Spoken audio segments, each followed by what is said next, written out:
Good evening, teachers and classmates. Again, I'm Andrea, and today I'm going to prepare how to make the country-style fried chicken with gravy with mashed potatoes. It originated in southern states of America. We will be needing the following ingredients for the chicken. First, we have the pieces of chicken, all-purpose flour, paprika powder, salt, pepper, garlic powder which is optional, and olive oil. We sprinkle the chicken with salt, pepper, and paprika powder. Coat the chicken with all-purpose flour.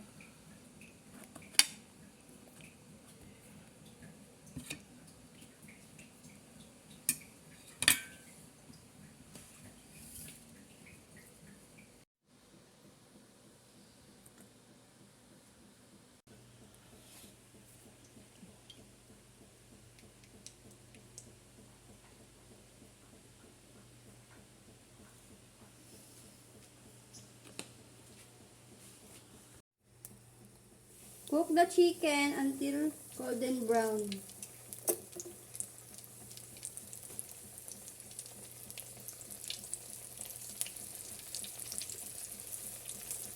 Five to 6 minutes per side.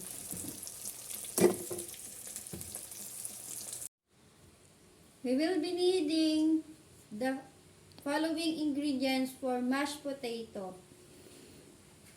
First, we need potatoes, butter, salt which is optional, pepper which is also optional, milk, water. Boil the potatoes until tender, about 15 minutes. In a medium saucepan, warm the half and butter.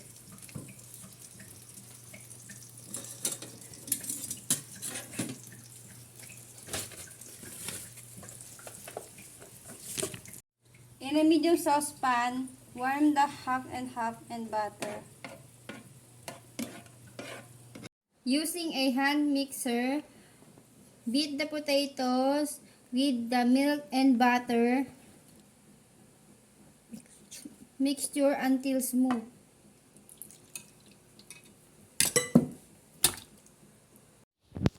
We will need the following ingredients for the gravy: butter, all-purpose flour, chicken stock, salt, pepper which is optional. Pour out all but 1 tablespoon of the oil from the pan used for frying the chicken.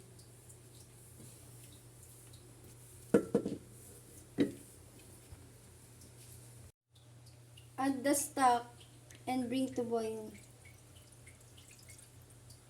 Mix the flour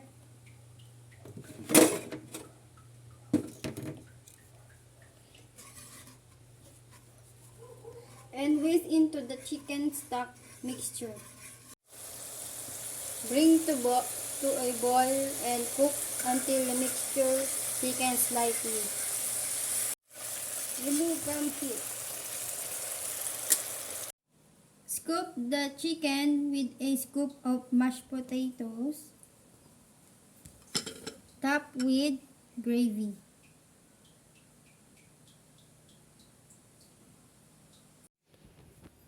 And this is my country-style fried chicken with gravy and mashed potatoes.